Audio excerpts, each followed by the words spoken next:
सिया राम जय जय राम। नमस्कार, आप देख रहे हैं जी न्यूज। आपके साथ हूं मैं रुबिका लियाकत और अब से एक बहुत बड़े सवाल का जवाब अलग अलग तरीके से आपको मिलने वाला है। थोड़ा डिटेल में समझा देती हूं कैसे। आज हम करेंगे श्री राम का टाइम मशीन टेस्ट। मतलब ये कि श्री राम की जिंदगी की तारीखों को खोजेंगे। अब आप कहेंगे क्यों? तो जवाब से पहले आपको मैं मिलवा देती हूँ श्रीमती सरोज बालाजी से, जिनका दावा है कि उन्होंने वैज्ञानिक तरीके से श्री राम की जिंदगी के प्रमाण खोजे हैं। इनके साथ ही खगोलविद अशोक भटनागर साहब हैं और साथ में हमारे साथ कुछ और खास मेहमान जुड़ेंगे, उनसे भी आपका तारुफ करवाऊंगी। लेकिन उससे पहले कार्यक्रम की जरूरत क्या है, इस सवाल के भी आपको जवाब हम देने वाले हैं। आपके जहन में यह सवाल उठ रहा होगा और इसीलिए ये सवाल जवाब का सिलसिला हम शुरू करें उससे पहले आप ये रिपोर्ट बहुत गौर से देखिएगा। मंगल भवन अमंगल हारी, द्रवहु सुदर्शन। भगवान श्री राम हिंदुओं की आस्था के महाप्रतीक। सिया राम जय जय राम। इनके जीवन का वर्णन वाल्मीकि रामायण और फिर तुलसीदास की रामचरितमानस में मिलता है। इन दोनों ग्रंथों में श्री राम की जिंदगी का हर पहलू बताया गया है। कई बार कुछ घटनाओं की तिथि चंद्र कैलेंडर के मुताबिक बताई गई है, पर अब तक कभी भी श्री राम के जीवन की घटनाओं की सटीक तारीखें नहीं बताई गई। इस बात को एक बार फिर सुनिए कि अब तक कभी भी श्री राम के जीवन से जुड़ी घटनाओं की तारीखें यानी डेट नहीं बताई गई। श्री राम के जीवन की घटनाओं की तारीखें हमें नहीं पता। श्री राम का जन्म किस तारीख को हुआ यह हम नहीं जानते। राम ने खरदूषण का वध किस तारीख को किया हमें यह भी नहीं पता। श्री राम का विवाह कब और किस तारीख को हुआ यह भी नहीं पता। श्री राम वनवास के लिए किस तारीख को निकले यह भी पता नहीं है। वनवास में सीता हरण का साल और तारीख क्या है पता नहीं है। हनुमान सीता से अशोक वाटिका में किस तारीख को मिले पता नहीं है। राम ने रावण का वध कब किया वो तारीख और साल पता नहीं है। और इन जानकारियों के अभाव में एक बड़ा तबका ये दावा करता है कि श्री राम सिर्फ एक महाकाव्य के पात्र हैं। चूंकि श्री राम के जन्म की कोई तारीख नहीं मिलती, इसलिए उनकी सच्चाई का दावा नहीं किया जा सकता है। दावा करने वाले ये भी कहते हैं कि श्री राम सिर्फ एक ऐतिहासिक पुरुष हैं और उनकी सच्चाई का दावा नहीं किया जा सकता। पर श्रीमती सरोज बाला, जो कि भारतीय राजस्व सेवा की पूर्व अधिकारी हैं, और उनकी टीम में शामिल खगोलविद अशोक भटनागर और पुरातत्ववेत्ता कुलभूषण मिश्र ने 6 साल तक रिसर्च करके एक दावा किया, और वो ये कि राम के जीवन की घटनाओं की तारीखें बताई जा सकती हैं। वाल्मीकि ने रामायण में भगवान राम की जिंदगी से जुड़ी सूक्ष्म घटनाओं का वर्णन किया है। मतलब जब राम पैदा हुए उस समय खगोलीय ग्रहों की स्थिति कैसी थी, जलवायु कैसी थी, और इसी जानकारी को आधार बनाकर रिसर्च को आगे बढ़ाया गया। श्रीमती सरोज बाला की टीम ने वाल्मीकि रामायण में वर्णित नक्षत्रों और ग्रहों की स्थिति को प्लेनेटेरियम सॉफ्टवेयर में डाला। ये वो सॉफ्टवेयर है जिसका इस्तेमाल नासा, इसरो और दुनिया के जाने माने प्लेनेटेरियम करते हैं। सॉफ्टवेयर की खासियत है कि वो भूत भविष्य की सटीक खगोलीय तस्वीर मुहैया करवाता है। अब जब इस सॉफ्टवेयर में वाल्मीकि रामायण का विवरण भरा गया तो उसने इंग्लिश कैलेंडर के मुताबिक घटनाओं का समय बताना शुरू कर दिया, और इसके बाद राम के जीवन की क्रोनोलॉजी का भी पता चल गया। यानी राम के जीवन के वर्णन करने वाले ग्रंथ ऐतिहासिक साबित हो गए, क्योंकि इतिहास के लिए तारीख यानी डेट का होना, लिखित जानकारी का होना बहुत जरूरी है। यानी कहानी और सच्चाई में फर्क पैदा करती है तारीख या डेट। और जब राम इतिहास के वास्तविक राजा बन जाएंगे तो उनके वजूद पर सवाल उठना खत्म हो जाएगा और उनको मिथक कहने वालों के सामने एक बड़ी चुनौती होगी। अमित प्रकाश, जी मीडिया, दिल्ली। और इसीलिए हम कह रहे हैं टाइम मशीन टेस्ट। जो आखिरी लाइन अमित प्रकाश ने कही थी उसी से शुरुआत करती हूं, क्योंकि यहाँ पर सरोज बालाजी जो हमारे साथ बनी हुई हैं वो इस चैलेंज को पेश करने वाली है। भाई अब तक तो है हमने बहुत ही आध्यात्मिक रूप से, बहुत रिलीजियस रूप से राम का वर्णन सुना है, कहा है और उसकी पूजा हुई है लगातार। लेकिन अब जो है ऐतिहासिक पुरुष के तौर पर, और देखिए जब इतिहास आता है तो क्रोनोलॉजी आती है, क्रोनोलॉजी जब आती है तब डेट्स का जिक्र होता है, जगहों का जिक्र इस लिहाज से क्योंकि वो आगे आपको बताने वाली है कि कौन कौन से वो पॉइंट्स हैं, कौन कौन सी वो स्टडीज है जिसके जरिए वो दावा कर रही है कि ये सब कुछ हुआ है इतिहास में हमारी धरती पर। सरोज जी, सबसे पहले तो दर्शक ये जानना चाहेंगे, क्योंकि जब भी रामनवमी का जिक्र होता है तो बस आप किसी भी बुजुर्ग से पूछ लीजिए, वो कहेंगे भाई ये तारीख है और इस दिन जो है राम जन्म हो गया था। लेकिन अगर मैं इंग्लिश कैलेंडर जिसे कहते हैं, मॉडर्न कैलेंडर, वो तारीख आपने खोज निकाली है, क्या थी राम जन्म की तारीख? रूबिका जी, मैं ये बताने से पहले थोड़ा सा दर्शकों को ये बताना जरूर चाहूंगी कि इस रिसर्च की शुरुआत पुष्कर भटनागर जी ने करी थी, जो आज हमारे बीच में नहीं है। उस रिसर्च को हम आगे कैरी फॉरवर्ड कर रहे हैं। ये जानने के लिए हमने जो मेथोडोलॉजी अडॉप्ट करी, मैं वो अवश्य बताना चाहूंगी। वो ये है कि हमने वाल्मीकि रामायण से सभी नक्षत्रों, ग्रहों की स्थितियां निकाल ली, बिल्कुल वैज्ञानिक ढंग से, कुछ भी बिना मिस किए, और उसको हिंदी इंग्लिश में ट्रांसलेट कर लिया। फिर उसके बाद हमने वही प्लानिटेरियम सॉफ्टवेयर अपने कंप्यूटर में भी ले ली, जो नासा, इसरो या बिरला प्लानिटेरियम, नेहरू प्लानिटेरियम सभी जगह यूज करते हैं। और हमारे साथ ये जो रिसर्च है वो institute of scientific research on Vedas के पूरी टीम ने करी। उसमें हमारे मुख्य रिसर्चर थे हमारे टेक्निकल डायरेक्टर जो हमारे साथ हैं, अशोक भटनागर जी। तो हमारी मेथोडोलॉजी ये थी कि सारे प्लानिटरी रेफरेंस को या खगोलीय संदर्भों को या नक्षत्रों, ग्रहों, जो भी हम कहना चाहें, राशियों को हमने निकाल के हमने सॉफ्टवेयर के माध्यम से ये जानने का प्रयत्न किया कि गिवन लेटीट्यूड और लॉन्गिट्यूड से ये स्काई व्यू कब देखा गया। मैं रूबिका जी आपको बता दूं कि जो इस समय बाहर स्काई व्यू है, वो हूबहू 25,690 वर्ष से पहले रिपीट नहीं कर सकता। वो एक एस्ट्रोनॉमिकल फैक्ट है। अच्छा, अभी सूरज जहाँ पर है उसके आसपास जो पूरे के पूरे बाकी ग्रह और नक्षत्र हैं, वो बिल्कुल वैसा का वैसा है, आप ये कह रहे हैं। वो 9 में से 8 या 6 या 4 या 5 जो स्थितियां तो रिपीट हो सकती हैं, मगर सारे के सारे पैरामीटर वहीं पे वापस उसी स्थिति में हो जो अब हैं, वो 25,690 वर्ष से पहले नहीं हो सकता। तो इस सिद्धांत को लेके जब हम आगे बढ़े तो हमने हर एक वो हूबहू स्काई व्यू को उस प्लानिटेरियम सॉफ्टवेयर के माध्यम से देखना की प्रयत्न किया। शायद अगर दर्शक आपकी ये बैकग्राउंड देख सकते हैं तो ये स्काई व्यू कुछ इस तरह का दिखता है, पूरी आकाश को दिखाता है और ये चलता हुआ ये भी दिखाता है कि कब शाम हो गई, कब सुबह हो गई।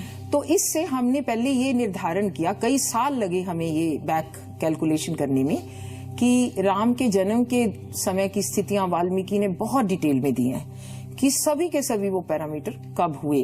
अच्छा, और तो श्लोकों में जो जिक्र किया गया उनको हूबहू आपने अपने सॉफ्टवेयर में डाला।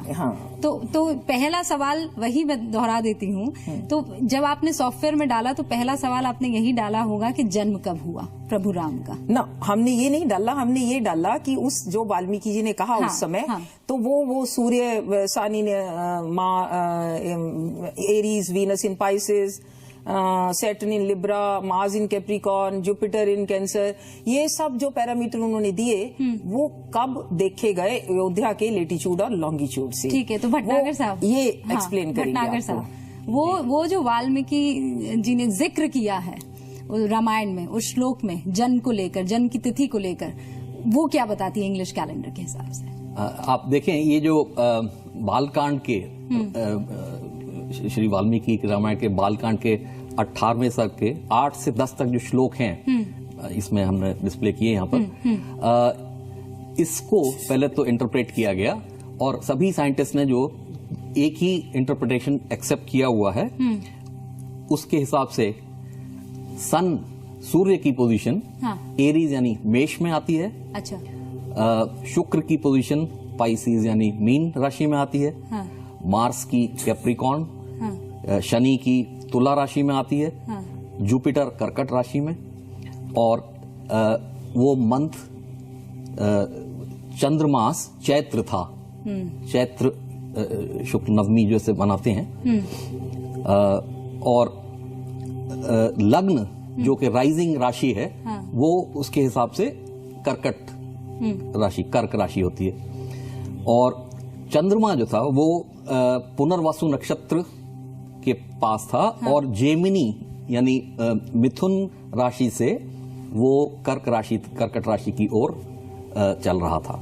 तो ये इस तरह के ये जो स्थिति है, इसको जब खोजा गया कि ऐसा कब हुआ भूतकाल में, तो जैसा आपने बताया श्री पुष्कर भटनागर, उन्होंने इसके ऊपर बैठ करके बहुत अपना समय लगाया। तब उन्होंने ये पाया कि ये 5114 वर्ष ईसा से पूर्व 10 जनवरी को वही कॉन्फ़िगरेशन स्काई की। सर वो तो वो कॉन्फ़िगरेशन आपके पास भी है, क्यों ना हम दर्शकों को वो कॉन्फ़िगरेशन दिखाएं। जी जरूर। ये जो आप देख रहे हैं, तो इसमें उसी तरह से जैसे अभी मैंने बताया कि सूर्य मेष राशि में है। यहाँ पर आप देख सकते हैं। दिखा दो ऊपर जी।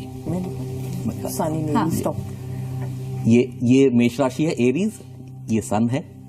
और ये मून आपने जैसा देखा, तो वो जो मैंने डिस्क्रिप्शन दिए वो सब एग्जैक्टली मैच इसी तरह से किया है। कैंसर, ये जो है कर्क राशि आप देख रहे हैं, ये होराइजन पर है। ये लग्न उदय हो रहा है। तो और बाकी सब प्लैनेट्स की पोजीशन जिस प्रकार से एक एक की, ये सब के सब उसी हिसाब से इसमें पाए गए। ये हजारों साल तक इस तरह से दोबारा एक साथ नहीं हो सकते। इसे आप साइंटिफिकली क्लेम करें। जी।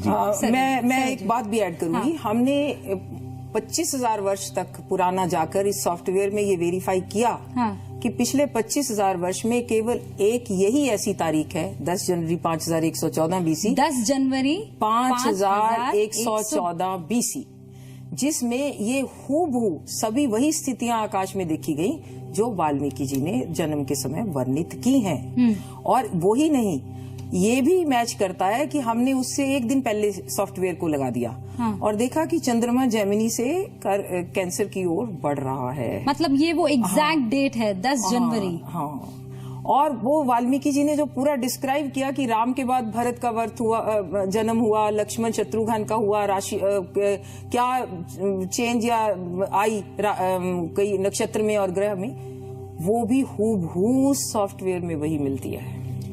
हम आपको मूव करके दिखा सकते हो सॉफ्टवेयर को, वो पूरा का पूरा यानी 2 दिन का क्लिप। यानी मैं ये कह सकती हूँ कि जी न्यूज पर पहली दफा आज उस तारीख का ऐलान हो गया है जिसमें आप दावा कर रही हैं कि प्रभु श्री राम का जन्म हुआ था मॉडर्न कैलेंडर के हिसाब से, और वो साइंटिफिकली आप प्रूव कर रही हैं। कुछ और भी चीजें हैं जिनको आप आगे डिटेल में बताएंगे। सरोज जी, आज एक बहुत बड़ी पड़ताल का दावा किया जा रहा है और जो लोग ये दावा कर रहे हैं वो बाकायदा आज हमारे मेहमान हैं और वो हमें बता रहे हैं कि कैसे उन तारीखों के बारे में ये कह सकते हैं साइंटिफिकली कि प्रभु राम जो है वो इस तारीख को पैदा हुए थे। और सिर्फ यही नहीं, उनकी जिंदगी से जुड़ी हुई बड़ी घटनाओं की तारीखें भी आज उनके पास है। ब्रेक से पहले हमने आपको बताया 10 जनवरी सन 5114 ईसा पूर्व 12 बजे से 1 बजे के बीच श्री राम का जन्म हुआ। ये मैं मॉडर्न कैलेंडर यानी इंग्लिश कैलेंडर के लिहाज से बता रही हूँ। इससे पहले तक सिर्फ राम नवमी का जिक्र आपने सुना होगा, लेकिन आज जी न्यूज पर उस तारीख का ऐलान हो गया है। अब जरा आगे बड़ा सवाल करूं उससे पहले, अच्छा दर्शकों को ये भी बता दूं कि लगातार हमें ट्विटर से बहुत सारे मैसेजेस भी आ रहे हैं। ये मेथोडोलॉजी क्या है, ये सॉफ्टवेयर क्या है, ये भी हमसे पूछा जा रहा है। इसका भी जरा जवाब हम ले लेंगे मेहमानों से। एक बार फिर से तारुफ करवा देती हूँ। हमारे साथ श्रीमती सरोज बालाजी है, जो कि इंडियन रेवेन्यू सर्विसेज की अधिकारी रह चुकी हैं। सिर्फ यही नहीं, आपको बता दूं institute of scientific research on Vedas की डायरेक्टर भी हैं। उनके साथ श्री अशोक भटनागर साहब हैं, जो कि भारत मौसम विज्ञान विभाग के कलकत्ता स्थित खगोल विज्ञान केंद्र यानी पोजिशनल एस्ट्रोनॉमी सेंटर के निदेशक रह चुके हैं और आईसर्व में अभी टेक्निकल डायरेक्टर हैं। और हमारे साथ कुछ और खास मेहमान हैं। अभी बीके भद्रा साहब जुड़े हैं, जो कि जोधपुर इसरो सेंटर में सीनियर साइंटिस्ट हैं। और आपको ये भी बता दूं कि जो सरस्वती नदी है उसको लेकर इन्होंने गहन रिसर्च की है। रिसर्च के माने अगर मैं कहूं उपग्रह चित्र जो हैं इन्होंने खींचे हैं, स्पेस इमेजरी जिसे हम कहते हैं। बहरहाल आपके पास आऊं उससे पहले सवाल सबके जहन में बहुत सारे।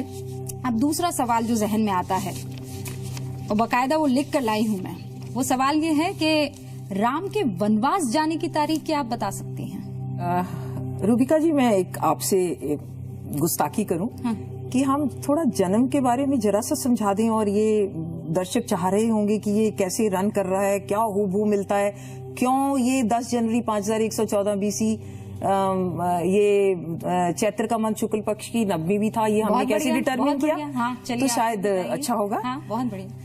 देखिए, ये 10 जनवरी 5114 BC की तारीख जब निकली, ये हमने प्लेनेटेरियम गोल्ड सॉफ्टवेयर से निकाली, जो एक जापानीज कंपनी है फैगवेयर, उसकी प्रोडक्शन है। मगर बहुत सारी और सॉफ्टवेयर्स भी हैं। हमने स्टेलेरियम को लेके भी एक दूसरी सॉफ्टवेयर है, इसको कंपेयर किया। सारा सीक्वेंस वही है, कोई 22 दिन के करीब का सीक्वेंस फर्क आता है। वो हम दर्शकों को उसमें उलझाना नहीं चाहते। हमारे अशोक भटनागर जी आराम से समझा सकते हैं कि जूलियन और ग्रिगोरियन कैलेंडर के हिसाब से क्यों इतना डिफरेंस आता है। तो ये हमने सॉफ्टवेयर यूज की। उसके बाद हमने और सॉफ्टवेयर यूज करी। वर्ल्ड वाइड आपको मालूम है कि या तो सोलर कैलेंडर यूज करते हैं जनरली, जो इंग्लिश कैलेंडर कहते हैं, ठीक है, या फिर ल्यूनर कैलेंडर है, चंद्र मास की तिथियां हैं। और मिक्स्ड कैलेंडर भी है, जैसे इंडियन ट्रेडिशन तो बहुत देर से मिक्स्ड कैलेंडर यूज कर रही है। तो ऐसी सॉफ्टवेयर्स हैं जो सोलर डेट को ल्यूनर में और ल्यूनर डेट को सोलर में कन्वर्ट करती हैं। तो वो जो जब सोलर डेट 10 जनवरी 5114 को ल्यूनर डेट में कन्वर्ट किया गया, तो वो चैत्र मास शुक्ल पक्ष की नवमी भी था। मगर इसको अलग से हम अशोक भटनागर जी ये भी समझा सकते हैं कि वो कन्वर्जन की जरूरत नहीं है। वो ये स्काई व्यू ही दिखा देगा कि वो चैत्र का महीना है क्योंकि वो चित्रा नक्षत्र दिख रहा होगा, और वो नवमी होगी क्योंकि चंद्रमा उतना ही होगा। पे हम साइंटिस्ट हैं चंद्र देवगुन साहब, उन्होंने ये सवाल पूछा था कि प्लीज एग्जैक्ट नेम जो है सॉफ्टवेयर का, और मुझे लगता है चंद्र देवगुन साहब अभी सुन भी रहे होंगे, उन्होंने सॉफ्टवेयर भी पता लगा दिया होगा कि ये वो सॉफ्टवेयर है जिनका जिक्र सरोज जी कर रही हैं।